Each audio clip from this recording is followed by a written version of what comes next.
All right. Well, hello, everybody. Good afternoon.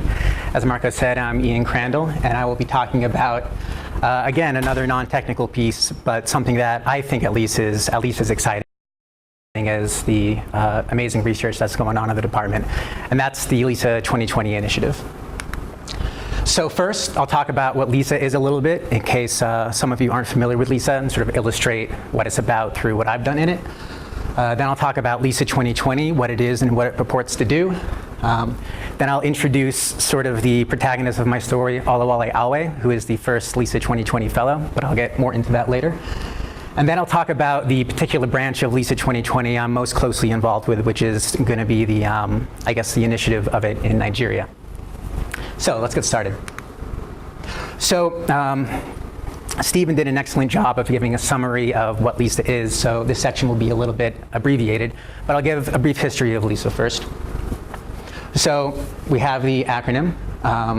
Sort of the first iteration of LISA started early on in the university's history as just a consultation center for the agriculture department. They needed people to do things like compute sums of squares, just do sort of basic analysis for the agricultural studies.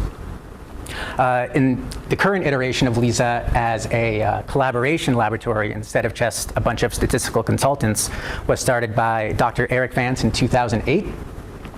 And now, rather than just working on doing computations for the ag department, we do meaningful statistical collaboration with, I think, probably every department in the university or close to it. Maybe not theater, but I have done a collaboration with someone in architecture. So the scope is wide. All right. So as Stephen said, LISA has three main services: the walk-in, the collaborations, and the short courses. So this is what I've gotten myself up to with LISA over the last 2 years, and these numbers are pretty typical for the volume that we go through. So I'll illustrate each one of these with sort of an interesting experience I had with the three categories. So walk-in is, you sort of sit in a room for 2 hours, the door's open, people come in and they ask for help. And what can happen sometimes with walk-in is you get the perfect opportunity to apply something you've just learned in class, or even get sort of a motivating example that a teacher would have thought of, like literally a textbook example. So I had this guy come in, and he was working on trying to find a surface based on lasers. So he'd shoot lasers at the table, and it would give him a reading. And sometimes the reading was way off. It was up here, but he knows the table is here. And essentially, what he ended up having was, I can use this, like a series of points, right? Kind of scattered around where he thought his surface was. Maybe that's the real table, and you get a smattering of data points. So what he needed was a way to take these points and sort of interpolate a smooth curve, which he's going to assume is the surface he's measuring. And well, wouldn't you know it, just like a week ago I learned about smoothing splines, which if you're not familiar with smoothing splines, it'll take a bunch of points and interpolate a smooth curve through the points. It was like, guy, this is awesome. Like I said, sometimes you have these weird outlier points. So one thing you can do with the smoothing spline is not go through every point, but smooth it a bit. So it'll help smooth out the effect of the outliers. So that was awesome. So sometimes things go exactly as well or better than you could possibly hope. And then sometimes things are overwhelmingly difficult and you ask yourself, how did I get here? And that happened with one of my most interesting collaborations, which was with a guy named Harold Treese, Dr. Harold Treese, excuse me. And he's a computer scientist. He works at the CRC right now. And his project is basically object recognition. So the way it works is, let's say you take a picture, say a picture of me, and you could zoom in on a part of the picture, maybe my face, or maybe the microphone, or maybe my shoe. And then the algorithm would search through a database of pictures that he had to find that image in whatever pictures that are in there. So let's say you had a video of this whole conference and you took a shot of my microphone.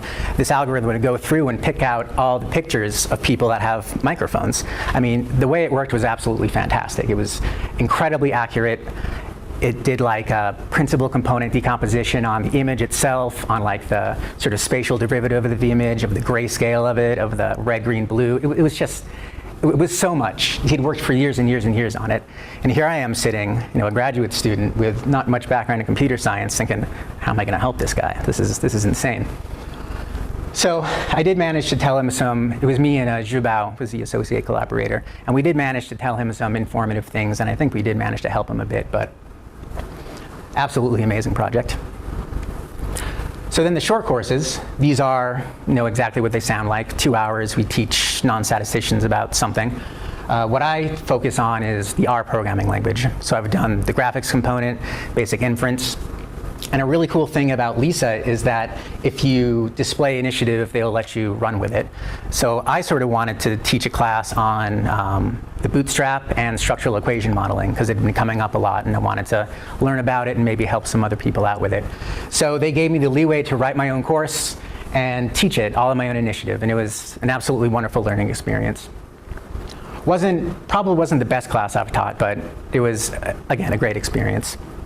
So hats off to them for letting students show initiative. Okay, that's Lisa. So what is Lisa 2020? So Lisa 2020 is, you can think of it as a statistical analog of Doctors Without Borders. The idea is to take the practice of statistics and bring it to countries in the developing world. Sort of the principle is, this saying, if you give a man a fish, he'll eat for a day. If you teach a man to fish, he's set for however long there's fish. And our goal is to bring, statistics so that developing countries can develop their own research programs and in turn develop their own agriculture, develop their own infrastructure, and basically give them the tools to bring themselves into sort of a more developed state. So that's the idea. The name comes from the goal of founding 20 such laboratories by the year 2020. It's got a really nice ring to it.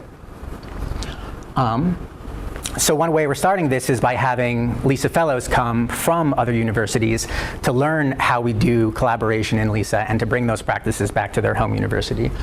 Currently, I believe we have 3 visiting scholars: Benedictu Kazazuru from Tanzania, Qingli Qing from China, and then, forgive me if I mispronounce this, Mohammed Jador from Algeria? From Algeria. Fantastic. So already only 2-3 years into the program, there's already a lot of demand, and things are really have hit the ground running. So that's fantastic. Okay. So now let's talk about Olawale. Olawale, he's a fantastic guy. I can't. He's so like infectiously happy all the time. At first, I thought he was like disingenuous, like buddy, what are you doing? Why are you being this way? But he's just like that. He's always smiling. He's always happy to see you. He uses please and thank you interchangeably. To say so I'll help him something, and he say, oh, Ian, please, thank you, Ian, please, thank you, and it's like the most adorable thing. Anyway, I'm getting off track. So Olawale from Obafemi Awolowo University in Nigeria, he was the first visiting Lisa Fellow. So he came not only to learn how to do collaboration in the Lisa mold, but also to learn some statistics himself. Before he went into academia, he worked at a bank. So he had an interest in the Nigerian economy, understanding it, and hoping to develop it.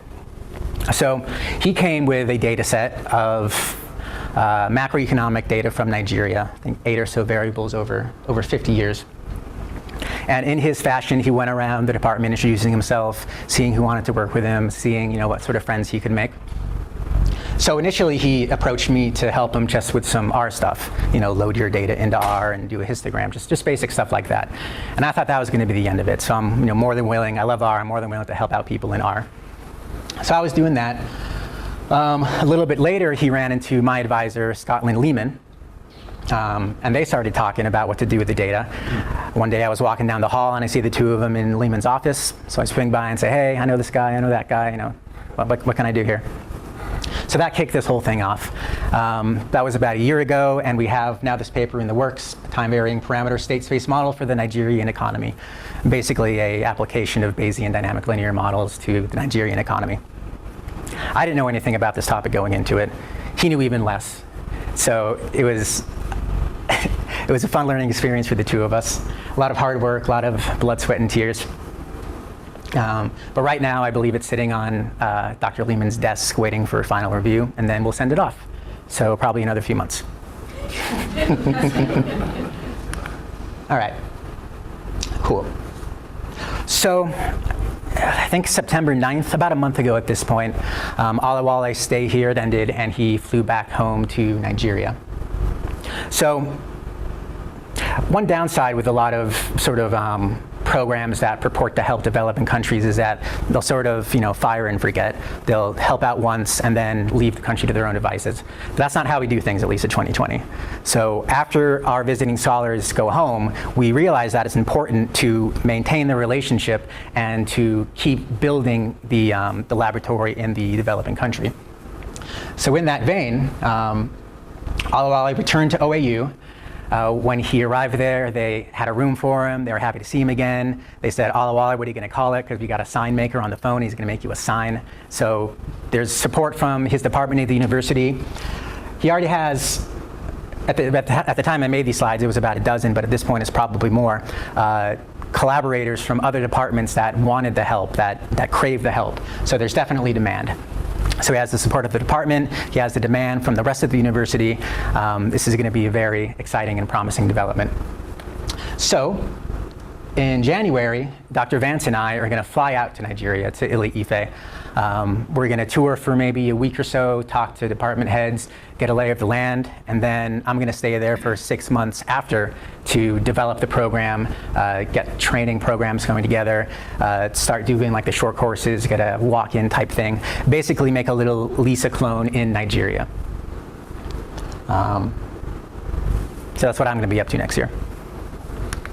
Cool. So here is Nigeria. Around here is Lagos, which is the largest city, probably where I'll be flying into. And sort of in the middle here is Ife, where Alawale lives and where the university is. And then the last thing I have is the man himself. This is Alawale. Behind him, we already have a large set of potential collaborators. These are students from the statistics department. So I can't wait to see what he's taught them in between when he got there and when I get there. So that's all I have to say about LISA 2020. Does anyone have any questions?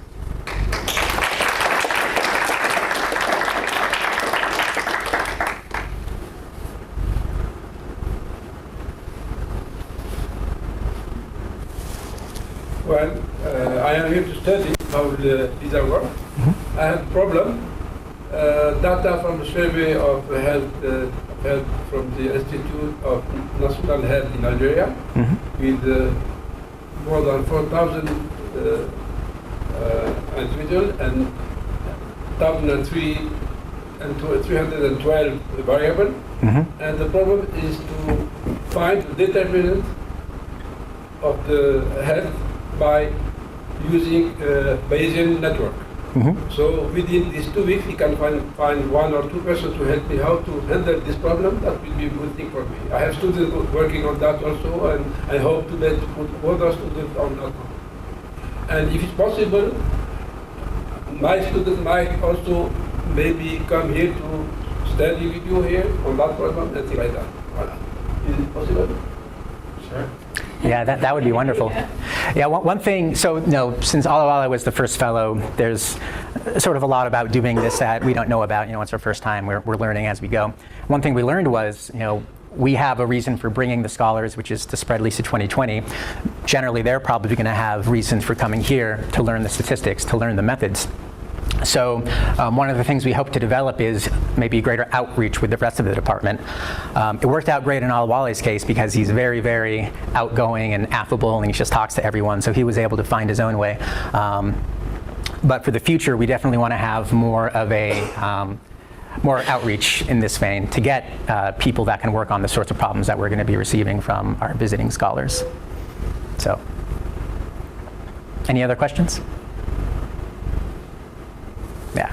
What are the chances you like Nigeria so much you stay out there? I can't remember the fellow's name, unfortunately, but Dr. Vance put me in contact with a historian at Tech who's actually a historian of Nigeria. Now, would you believe it? So I went and spoke with him just sort of about what Nigeria is like, what's there, what kind of expect, what'll be fun, what'll be tedious.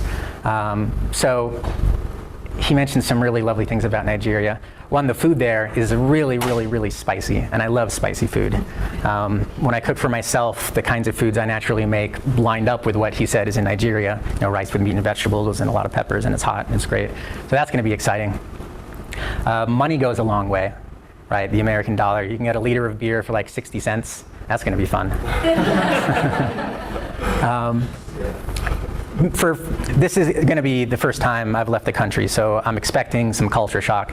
I'm expecting sort of a rough start. I'm expecting to get sick, for sure. Not anything too life-threatening, but I have a weak American immune system, so when I leave the nice, sterile country, I expect something bad will happen. But it'll be all part of the process. I'm very excited and definitely nervous, but it'll be a lot of fun.